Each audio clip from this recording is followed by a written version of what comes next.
Hello friend, तो कैसे हो आप सभी। स्वागत करते हैं आप सभी यूनिवर्सिटी क्विज में। तो फ्रेंड आज जो है कि बिहार डीएलएड एंट्रेंस एग्जाम 2023 के लिए साइंस का प्रैक्टिस सेट नंबर 10 लेके आए हुए हैं, क्योंकि इससे पहले ऑलरेडी हम सभी 9 प्रैक्टिस सेट कंप्लीट कर चुके थे। नहीं देखे देख लीजिएगा, लिंक डिस्क्रिप्शन में दिया हुआ है प्लेलिस्ट का। और देखिए फ्रेंड, आप सभी को बताना चाहते हैं अभी जो बिहार डीएलएड एंट्रेंस एग्जाम के लिए स्पेशल एप्लीकेशन पे जो कोर्सेज चलाए जा रहे थे उस पे अभी आपको बम्पर छूट दिया गया है। 50% आप सभी को डिस्काउंट दिया गया है। मात्र में 249 रुपया में ये कोर्स आपको अवेलेबल करवाया जा रहा है। जो कंप्लीट कोर्स दिया जा रहा था मात्र में 249 रुपया में कोर्स अवेलेबल करवा दिए हैं। जो ज्वाइन नहीं कर पाए हैं किसी भी कारण से, जाइए ज्वाइन कीजिए, तैयारी कीजिए आप सभी। अगर आप भी एक सीट पक्का करना चाहते हैं सरकारी कॉलेज में, चाहते हैं कि सरकारी कॉलेज में एक सीट मिल जाए तो तैयारी कर लीजिए। अन्यथा अगर प्राइवेट से जाइएगा तो 90 से 1 लाख आपका खर्चा हो जाएगा, तो वो खर्चा को आप बचा सकते हैं तैयारी करके अभी। तो मिनिमम फी में कंप्लीट आपको तैयारी करवाया जा रहा है और अभी आपको ऑफर दे दिया गया है ताकि सभी इसमें शामिल हो सके। जो शामिल नहीं हो पाए किसी भी कारण से, जरूर अवश्य शामिल हो जाइए। ये ऑफर सीमित समय के लिए रहने वाला है फ्रेंड, तो फटाफट कीजिए। ज्वाइन कैसे करना है, आप सभी प्ले स्टोर पे जाके एप्लीकेशन को डाउनलोड कर लीजिएगा, युवा शक्ति जीके क्विज सर्च करके, ध्यान रखिएगा। अन्यथा इसके लिए स्पेशल वीडियो बना दिए हैं, वीडियो का लिंक डिस्क्रिप्शन में प्रोवाइड किए हैं, प्लस में कमेंट बॉक्स में भी दे दिए हैं, उसे देख लीजिएगा आप सभी और वहां से देख के ज्वाइन कर सकते हैं, उससे आपको सुविधा पड़ जाएगा। तो ज्वाइन जरूर कर लीजिए फ्रेंड आप सभी। अगर एक सीट पक्का करना चाहते हैं, क्लासेस, पीडीएफ, नोट्स, सारा चीज आपको वहां प्रोवाइड किया जा रहा है और जो भी समय आपके पास बचा हुआ है प्रॉपर उसको आप सभी तैयारी में लगाइए। तो चलिए शुरू करते हैं आज की इस क्लास को। आइए फर्स्ट क्वेश्चन करते हैं। पहला क्वेश्चन ये बन रहा है अपना, सौर ऊर्जा को बिजली में परिवर्तित करने के लिए कौन सी युक्ति प्रयुक्त की जाती है। अगर इन सेट में किसी भी क्वेश्चन का आंसर पता हो तो अपना आंसर आप सभी नीचे कमेंट बॉक्स में जरूर बताइएगा। हर क्वेश्चन के लिए आपको 5 सेकेंड का समय देने का कोशिश करेंगे। तो इसका राइट आंसर ऑप्शन में समझेंगे प्रकाश वोल्टेज सेल का प्रयोग करते हैं। याद रखिएगा आप सभी, किसका प्रयोग करते हैं, प्रकाश वोल्टेज सेल का। अगला क्वेश्चन कर लेते हैं क्वेश्चन नंबर 2। क्वेश्चन नंबर 2 ये बन रहा है कि परमाणु बम के विस्फोट में भारी मात्रा में ऊर्जा किसके कारण निकलती है।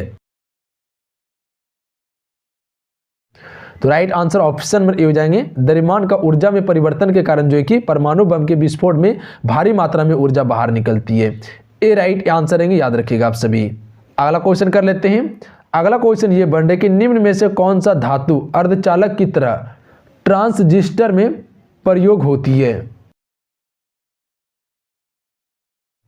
तो राइट आंसर ऑप्शन में भी जाएंगे जर्मेनियम का प्रयोग होती है। याद रखेंगे आप सभी, ऑप्शन में भी करेक्ट आंसर रहेंगे। देखिए जितने भी क्वेश्चन है सारे सिलेक्टेड क्वेश्चन है, आप सभी हर क्वेश्चन को याद करने का कोशिश कीजिएगा। अगला क्वेश्चन कर लेते हैं, किस अम्ल के मांसपेशियों में जमा होने के कारण मनुष्य को थकान महसूस होती है। तो राइट आंसर ऑप्शन में हो जाएंगे लैक्टिक अम्ल के जमाव के कारण। मानव शरीर के निम्नलिखित अंगों में से कॉर्निया किसका भाग है। तो देखिए कॉर्निया जो भाग है वो किसका भाग है, तो आंख का भाग है। Option number D right answer रहेंगे, याद रखिएगा। अगला प्रश्न है, निम्नलिखित में से कौन सा एक सुमेलित नहीं है। फ्रेंड 4 ऑप्शन आपके स्क्रीन पे दिए हुए, इनमें से कौन सा ऑप्शन एक सुमेलित नहीं है। चलिए बताएंगे आप सभी। क्वेश्चन नंबर 6 के लिए राइट आंसर क्या होगा। देखिए ऑप्शन क्या दिए हुए, डेसिबल जो है ध्वनि की प्रबलता की इकाई है, सत्य है। अश्व शक्ति, शक्ति की इकाई है, सत्य है। समुद्री मील दूरी की इकाई है, यह भी सत्य है। सत्य नहीं है option number D pre Celsius उष्मा की इकाई है, ये गलत है। देखिए उष्मा की जो इकाई होती है वो जूल या कैलोरी में भी व्यक्त किया जाता है। याद रखिएगा आप सभी, जूल या तो कैलोरी, याद रखिएगा आप सभी उष्मा की इकाई। अगला प्रश्न है, ल्यूमेन किसका मात्रक है। फ्रेंड लूसेंट को आप सभी पढ़ेंगे, चलिए बताएंगे फटाक से इस क्वेश्चन का राइट आंसर क्या होगा। क्वेश्चन नंबर 7 के लिए राइट आंसर बताएंगे आप सभी।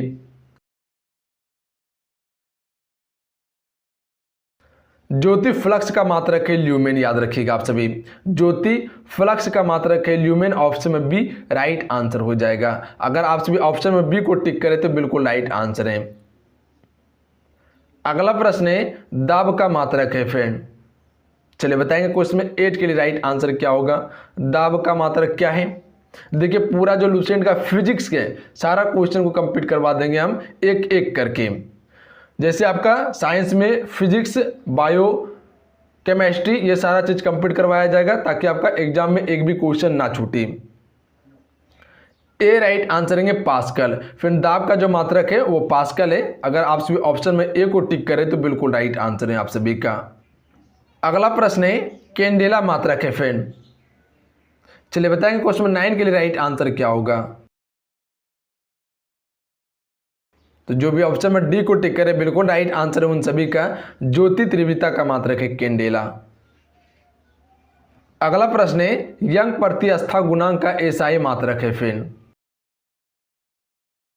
इस क्वेश्चन का राइट आंसर क्या होगा। यंग प्रतिस्थापन गुणांक का एसआई मात्रक क्या है।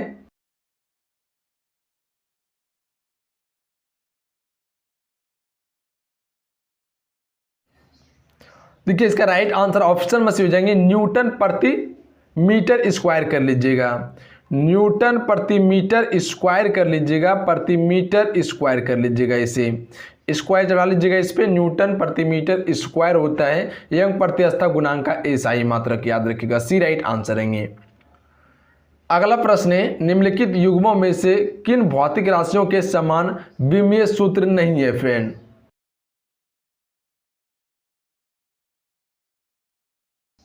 तो देखिए बल और दाब का समान विमीय सूत्र नहीं है, जबकि कार्य ऊर्जा, आवेग संवेग और भार बल का ये सभी का क्या है, एक समान विमीय सूत्र है। अगला प्रश्न है अदिश राशि है।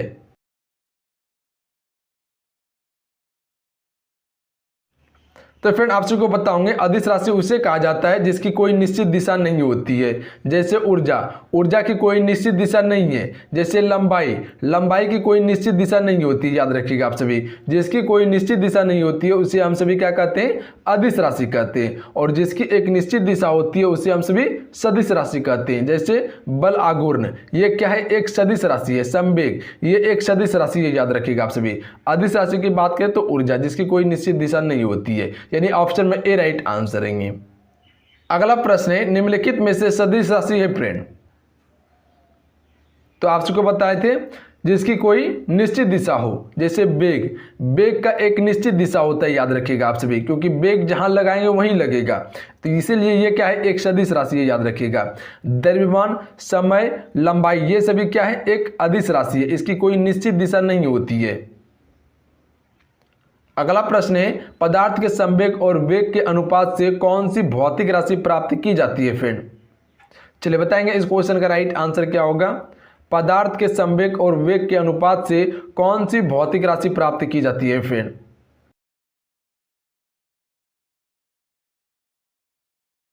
तो जो भी ऑप्शन में सी को टिक कर रहे बिल्कुल राइट आंसर है उन सभी का। द्रव्यमान प्राप्त की जाती है, याद रखिएगा। सी राइट आंसर है आप सभी का। अगला प्रश्न है शून्य में स्वतंत्र रूप से गिरने वाली वस्तुओं की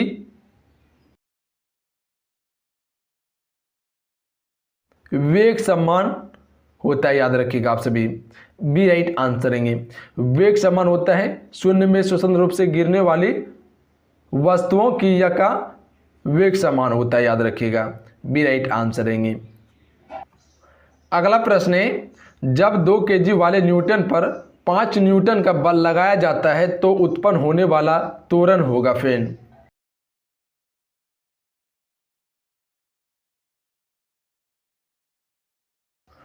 राइट आंसर ऑप्शन में भेजेंगे 2.5 मीटर प्रति सेकेंड स्क्वायर होगा, याद रखिएगा। ए राइट आंसर हो जाएंगे।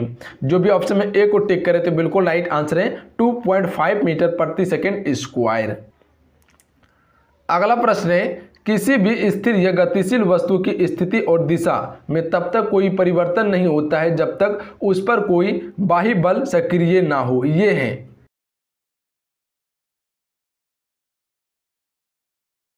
तो ए राइट आंसर है न्यूटन का गति विषय का प्रथम नियम है फ्रेंड, याद रखिएगा। न्यूटन के गति के प्रथम नियम से यह प्राप्त होता है कि कोई भी वस्तु जिस अवस्था में धरा हुआ है उसी अवस्था में धरा हुआ रहेगा जब तक उसमें कोई बाहरी बल ना लगाया जाए।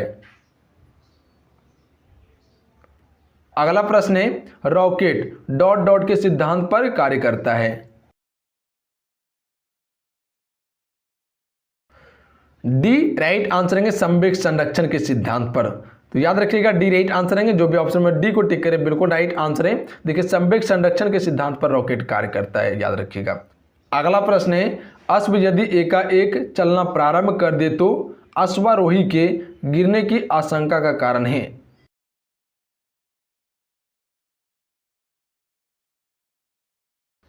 ये जो है विश्राम जड़त्व का नियम है, याद रखिएगा। ऑप्शन में सी राइट आंसर रहेंगे, विश्राम जड़त्व का नियम है। क्रिकेट का खिलाड़ी तेजी से आती हुई बॉल को अपने हाथ को पीछे खींचकर पकड़ता है क्योंकि?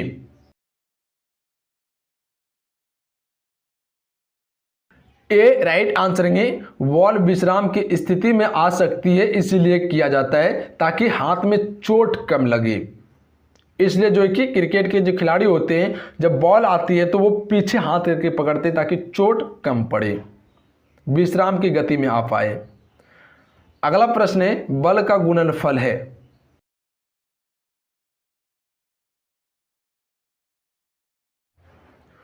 सी राइट आंसर है, द्रव्यमान और त्वरण का। अगला प्रश्न है, शरीर का वजन?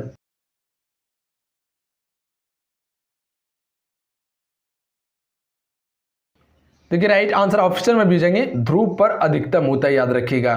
फ्रेंड शरीर का जो वजन है ध्रुव पर अधिकतम होता है, ऑप्शन में बी राइट आंसर रहेंगे। अगला प्रश्न है, किसी मनुष्य का भार पृथ्वी पर यदि 600 न्यूटन है तब चंद्रमा पर उसका भार कितना होगा? फ्रेंड आपसे को बताओगे, पृथ्वी का द्रव्यमान जो है चंद्रमा के द्रव्यमान का 1/6 है। अगर कोई भी चीज़ पृथ्वी पर अगर 600 किलोग्राम है तो उसका चंद्रमा पर वजन जो होगा वो 1 किलोग्राम होगा, याद रखिएगा। तो यदि पृथ्वी पर 600 न्यूटन है तो चंद्रमा पर उसका भार 100 न्यूटन होगा, यानी डी राइट आंसर है, याद रखिएगा आप सभी, 100 न्यूटन। अगला प्रश्न है, पृथ्वी की सतह पर किसी का भार 29.4 न्यूटन है तब उसका द्रव्यमान कितना होगा? तो उसका द्रव्यमान 3 किलोग्राम होगा, याद रखिएगा आप सभी। अगला प्रश्न है, एक अंतरिक्ष यात्री पृथ्वी तल की तुलना में चंद्र तल पर अधिक ऊंची छलांग लगा सकता है क्योंकि? चलिए बताएंगे। एक अंतरिक्ष यात्री जो है पृथ्वी तल की तुलना में चंद्र तल पर अधिक ऊंची छलांग लगा सकता है क्योंकि?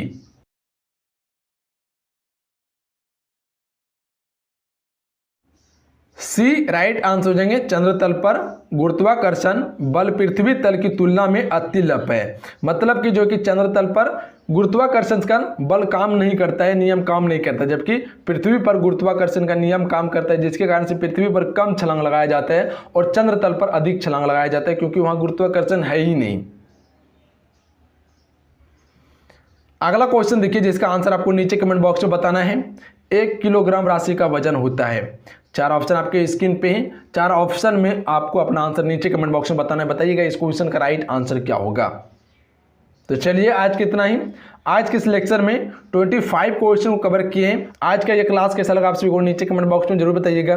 अगर आज का ये क्लास अच्छा लगा, हेल्पफुल लगा तो आज के इस क्लास को लाइक और शेयर जरूर कीजिएगा अपने दोस्तों में। देखिए लाइक करके जाइएगा क्योंकि एक लाइक आपका मोटिवेशन करवाता है, तो लाइक जरूर कीजिएगा आप सभी। और जो चैनल पर नए हैं चैनल को सब्सक्राइब करने के बाद घंटी को प्रेस कर लीजिएगा और नोटिफिकेशन ऑन कर लीजिएगा ताकि जब भी क्लास हो नोटिफिकेशन आपसे ऊपर प्राप्त हो सके। तो चलिए जय हिंद, वंदे मातरम, ध्यान रखिएगा, पढ़ाई करते रहिएगा। जय हिंद।